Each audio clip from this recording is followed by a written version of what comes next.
It's finally here. You read the title right. Arches is now making a watercolor journal. I'm really excited about this. It's actually brand new. They just came out with these in February of 2022. So it's no wonder that nobody's really heard of these yet. When I searched online to see where you can purchase these, only 2 online purchasing options came up. You can buy them at Blick Art Materials. You can also get them at Cheap Joe's Art Supply. So of course I went ahead and ordered one right away. And here it is. This is what it looks like. You can see it's 6 by 10 inches and it's designed just like one of your typical Arches cold pressed pads. So it has cold pressed 140-pound cotton watercolor paper. It's really nice that it's spiral bound. That's definitely something new that Arches is doing. So let's unwrap this. It's just thin plastic around it.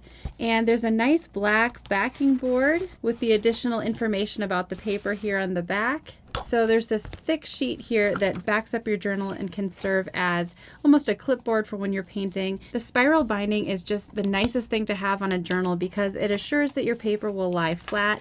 You can also fold it inside out like this and have the paper wrapped underneath, which is so nice when you're on location. And of course, this is the best paper in the world. There's a reason that this brand has been around so long. It's just amazing quality paper. Now, I'm just going to throw this out there. I'm not all that impressed with this journal. Like, I feel like they could have maybe done something with a nice hard cover. Since people have been requesting this product for so long, they probably could have put a little more effort into it, to be honest. But, you know, it's just really nice that it's here now. So I'm going to compare this to my Etsy handmade journal. This one is by Artsy Rosie. There are lots of artisans who make their own versions of watercolor journals using the Arches paper. So this is just one of them. But something I like about a handmade journal is that you're going to get, depending on what you purchase, of course, you can get a hard cover, you can get the rubber bands that keep it shut. And what I like about this journal is that it's made with the rolls of Arches paper, so you get these beautiful deckled edges, which you don't get with the Arches travel journal. It's just straight cut edges.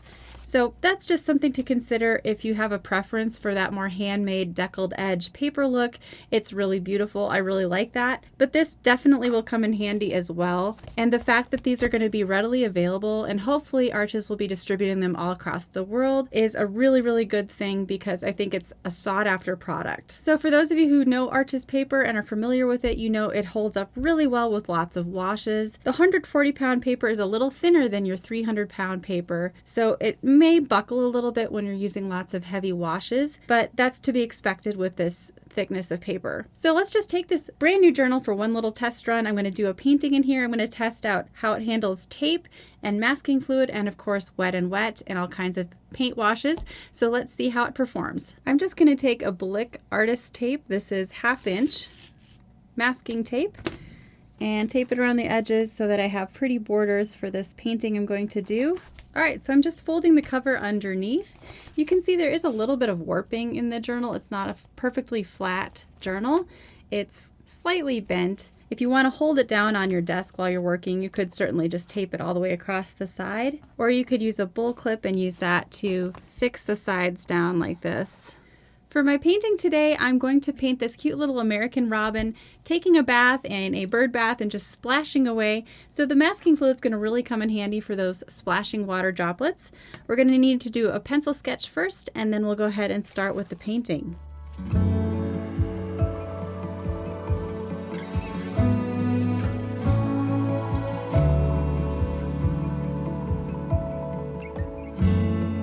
So now that we've got this bird sketched on, we can add our masking fluid. I'm going to be using my Pebeo drawing gum. Now remember, when you're working with masking fluid, you're going to want to wet your brush and then dip it in soap so that the masking fluid will come off really cleanly. Okay, so I'm going to dip into the masking fluid and just start painting on our splashing water.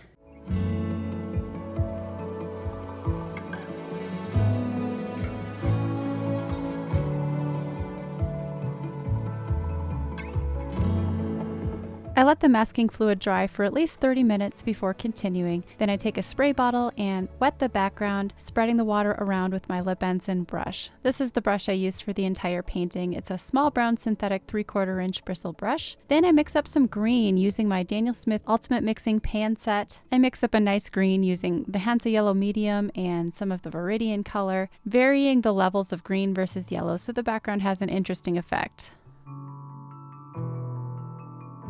If you feel like this video is just moving too fast and you'd love to see this tutorial step-by-step fully narrated, it is available through my Watercolor Mastery membership. I'll leave a link in the description so you guys can check that out. It does include a traceable line drawing, the reference photo, and a complete list of supplies. For the bird bath, I mix up a combination of ultramarine blue, a little hint of iridium, and some burnt sienna for a nice bluish gray. I make sure the background is completely dry before painting the robin's head. You don't want those dark colors to bleed into your nice wet background. To adjust my values, I simply add more water to make a lighter mix of my black. This is what I use to paint the back of the bird, and I alternate back and forth between darker and lighter colors depending on what I see in the reference photo. If I want my color temperature to be a little warmer, I add in a little more burnt sienna. If I want it to look more blue, I use ultramarine more in the mix. I'm using a very light tinted wash for the water and adding some darker details. You can see these little leaf shapes that are carved into the bird bath add some real interest and help it not look so flat. For the water, I just use some horizontal curved motions to add the effect of ripples and some dry brush technique along the edge of the bird bath. The orange beak really pops against that green background, and I continue to add more details, just using loose, whimsical horizontal brushstrokes matching the motion of the water. I remove all the masking fluid once my painting is dry and use a fan brush to gently wipe away the excess masking fluid. Then I go back in with my brush and add some more tiny details in between those little splashes of water just to help it look more realistic. Masking fluid often needs touch-ups when you remove it because it leaves a very harsh line. So these little touch-ups will help tighten up all of those edges.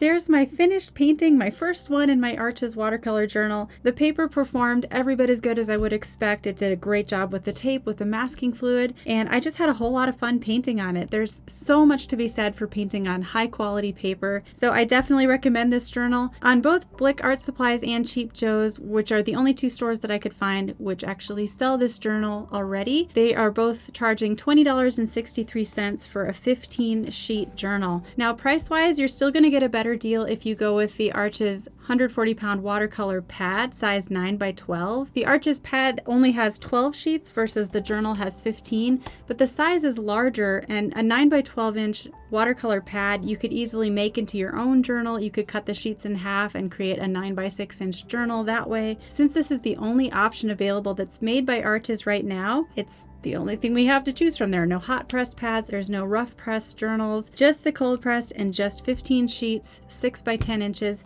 So not a lot of choices here. Decide for yourself if this is something you want to invest in. There are a lot of other great handmade options available. Hopefully Arches will decide to come out with more options in the future, but for now, we're just glad that they're making one. Thanks so much for watching today. Check out these other videos all about watercolor journals, and I'll see you over there.